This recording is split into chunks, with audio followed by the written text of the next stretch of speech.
Hello everyone, welcome to mathematics. तो यार इस वीडियो में हम बात करने वाले हैं आईपीयू के अंदर जो बीटेक की काउंसलिंग होती है तो उसमें चॉइस फिलिंग कैसे करनी है। हालांकि राउंड वन का जो टाइम पीरियड होता है वो तो हो जा चुका है, उसका रिजल्ट आने वाला था बट रिजल्ट भी डिले हो गया। 27 जून को राउंड वन का रिजल्ट आएगा, उसके बाद आप राउंड टू के लिए चॉइस फिलिंग कर सकते हैं और या तो फिर उसी चॉइस फिलिंग को रहने दे सकते हैं।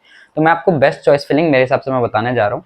तो सबसे पहले मैं आपको ना इसमें 3-4 कॉलेज ही बताऊंगा ज़्यादा, जिसको आपको टॉप पे रखना है। उसके बाद आप अपनी लोकेशन के हिसाब से आप उसको रख लेना, ठीक है। तो नंबर वन पे आप जो भी इस कॉलेज को रखेंगे, अच्छा मैं मान के चल रहा हूँ कि आप लोग का प्रेफरेंस जो है वो CSIT ही है, और अगर आपको किसी और फील्ड ऑफ मतलब किसी और फील्ड में आपका इंटरेस्ट है तो आप उसमें डायरेक्टली भर देना, ठीक है। मैं मान के चल रहा हूँ कि ज़्यादातर लोग CSIT के लिए प्रेफर करते हैं।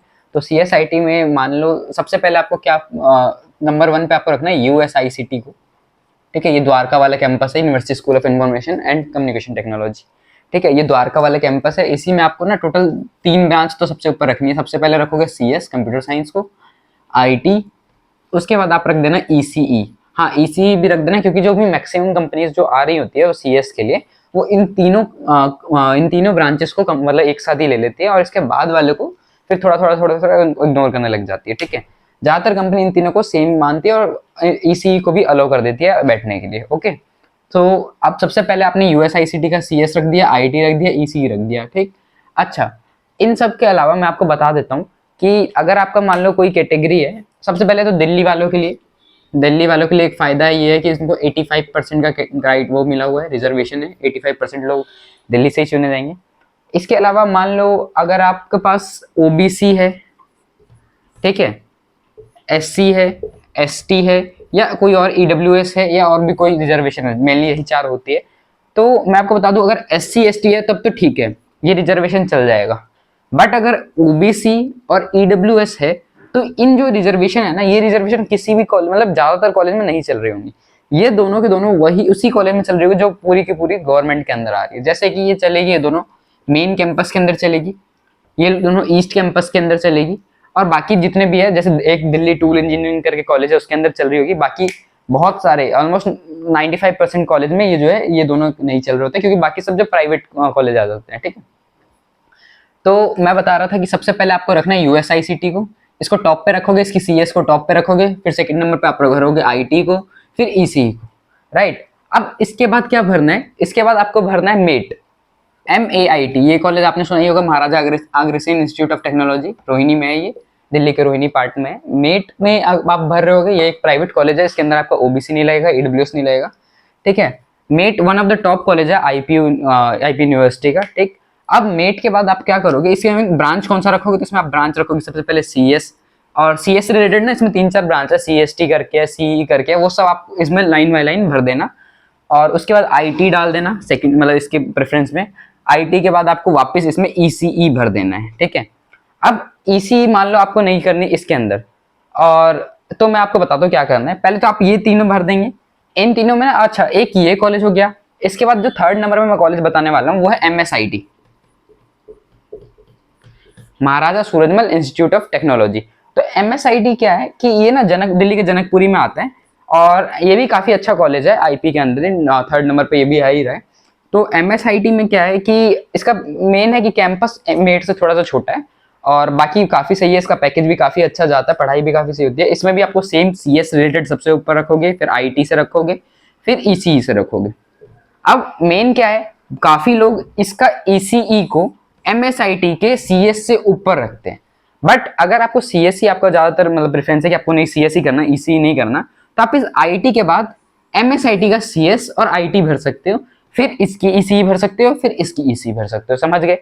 तो मैंने आपको 7-8 तो ऐसे ही बता दिया, समझ गए। अब इसके बाद आपको क्या करना है, मान लो इन सब चीजों के बाद मैं आपको फिर से बता देता हूँ कि इन जो पहले वाला कॉलेज छोड़ के इन दोनों कॉलेज के अंदर जो मेट और MSIT दोनों कॉलेज जो हैं, इन दोनों कॉलेज के अंदर ना तो आपका OBC चलने वाला है, ना आपका EWS चलने वाला है। तो आपका जो भी CRL रैंक पे ही आपका एडमिशन होने वाला है, ठीक है।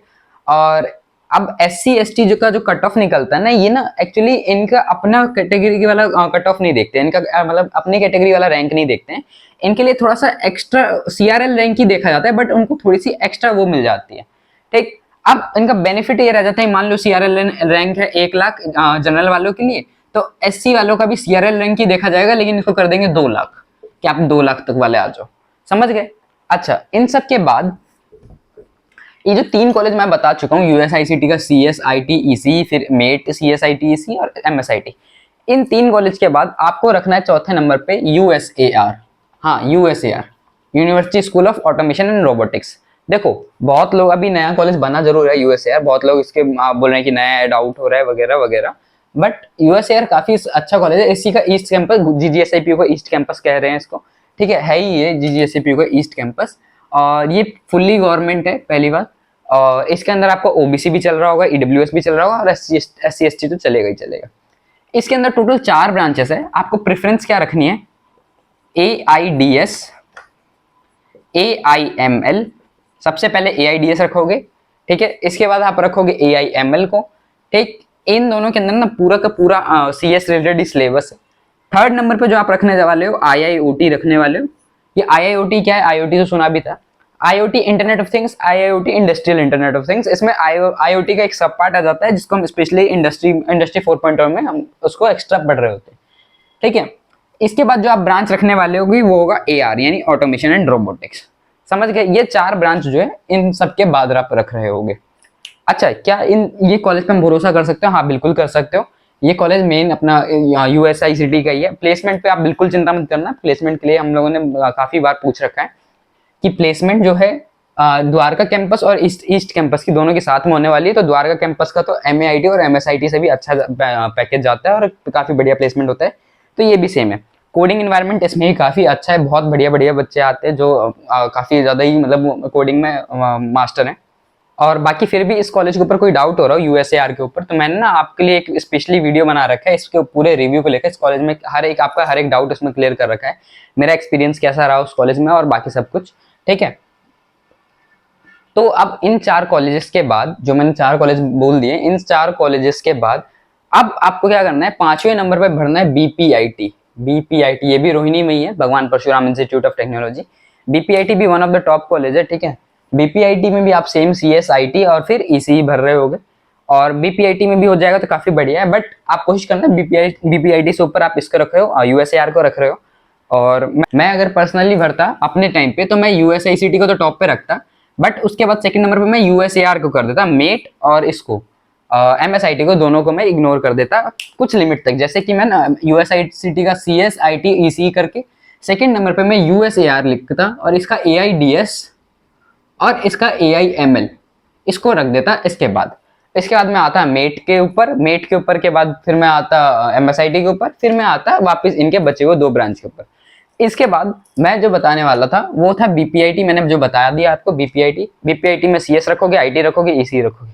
ये जो 5 कॉलेज मैंने आपको बता दिए हैं, इन सब के बाद अब आपको मान लो और भी भरना है, बट आपका इन्हीं 5 में आ जाना चाहिए। बट फिर भी अगर नहीं आ रहा है तो आप क्या करोगे, इसके बाद जो भी आपको कॉलेज रखना है वो अपने लोकेशन के हिसाब से रखोगे। आप जिस एरिया में रहते हो उस एरिया में आप देखो कि कौन सा कॉलेज बाकी आईपीयू के अंदर आ रहा है, ठीक है। इसके बाद ये सारे कॉलेज लगभग ऑलमोस्ट सेम है। ये 5 कॉलेज जो टॉप थे वो मैं आपको बता चुका हूँ, और इसी तरह से आपको चॉइस फिलिंग भी रखनी है। चॉइस फिलिंग इस तरह से रखोगे तो काफी बढ़िया कॉलेज मिल जाएगा, तो उसको आपको वैसे ही रहने देना है, बार बार चेंज नहीं करना है, ठीक है। मान लो आपको किसी राउंड में रिजल्ट आ गया, राउंड 1 में आपको कोई सा कॉलेज मिल गया, आप मान लो आपने 10 चॉइस फिलिंग करी, 10 कॉलेजेस भर दिए। अच्छा, आपको मिल गया उसमें से 8वां नंबर पहले राउंड में, ठीक। अब क्या करोगे, आपको तो चाहिए था कि पहला मिल जाए सबसे अच्छा रहेगा, लेकिन आपको 8वां मिल गया, तो आप फ्रीज, मान लो आपको मनपसंद का मिल गया, अब आपको इससे ऊपर नहीं जाना है तो आपको वहीं फ्रीज कर दो। बट आप चाहते हो कि मेरे को और ऊपर चाहिए, और नॉर्मल सी बात है, चाहिए ही होगा तभी आपने उस प्रेफरेंस को क्रिएट किया है। तो इस 8वें से आप उसको क्या करो, फ्लोट नाम का ऑप्शन आएगा, फ्लोट कर दो। फ्लोट करने के बाद क्या होगा कि ये सेम चॉइस फिलिंग अगले राउंड में फिर से चली जाएगी, और इस 8वें नंबर से ऊपर अगर कोई नंबर मिलता है, मतलब आपको 5वें नंबर वाला मिल रहा है कॉलेज, आपका नाम आ गया 5वें वाले में, तो आपको 5वें वाला अलॉट कर दिया जाएगा। और मान लो अगर नहीं होता है तो ये 8वें वाला तो आपको रखा ही रखा है, समझ गए। इस तरह से उससे अगले वाले में चौथा मिल जाए, तीसरा मिल जाए, जब तक नहीं मिले। अच्छा, जब राउंड 3 खत्म हो जाए, राउंड 3 खत्म होने के बाद अब आपको जो है पेमेंट करना ही पड़ेगा, 60,000 रुपए के आसपास पेमेंट करना पड़ता है, ठीक है। उसके बाद आपको जाके एडमिशन कराना है। फिर मेन है इसका एक स्लाइडिंग राउंड होता है, इसका स्पॉट राउंड होता है, उसके लिए मैं अलग से वीडियो लाऊंगा। मेन तो इसके 3 राउंड होंगे, ठीक, ओके। तो इसी तरह से आपको चॉइस फिलिंग करनी है, और बाकी तो और कोई डाउट रहना नहीं चाहिए क्योंकि मैंने सब कुछ बता दिया। फिर भी कोई डाउट रह जाता है तो मेरे को एक बार आप कमेंट में बता देना।